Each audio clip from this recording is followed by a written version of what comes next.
Hey guys, welcome to another episode of Bennett Place History from Home. We are here at a little known piece of the Bennett Place property. We are here at the Bennett Family Cemetery. Yes, there's a cemetery on property.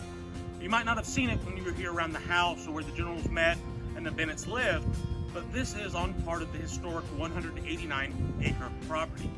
If you can see behind me, I don't know, if you went straight through diagonally and no trees there, the Bennett farm where we were in the last video would be right there.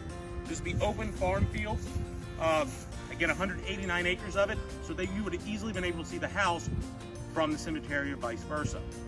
The cemetery here, there's a lot more questions than we have answers. We know of 3 marked graves here. The first 2 are going to be right behind us, and that's Charles Bennett, and on the other side is Sophia Bennett. Charles is one of James's brothers, and Sophia is his wife. So this is James's brother and sister-in-law. The third marked grave we have is W.G. Bennett, or William Bennett. He's one of the nephews of James Bennett, so one of the children of his brother. These are the only 3 marked graves we have here. However, we know that over the course of the Bennetts living here, James and Nancy, well, first of all, Alfonso, their middle child, he would die in 1863, presumably somewhere here on the farm or in the area. Most likely, he would have been buried here. Being during the time of the war, they're going to bring him back to the family cemetery.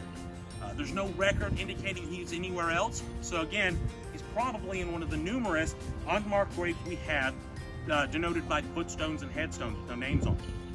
Also, James and Nancy, the mother and father of the family that allowed General Sherman and General Johnson to use their parlor for the negotiations. James dies in 1878, and Nancy dies a few years later. Again, no record they're anywhere else, and James is dying, probably working as a farmer here on the farm. He's going to be brought from his house down here to the family cemetery. Nancy as well, but again, we don't know which graves are them. The final interment we know that did happen here was Eliza. Eliza Bennett's their only daughter and the only child that survived the war.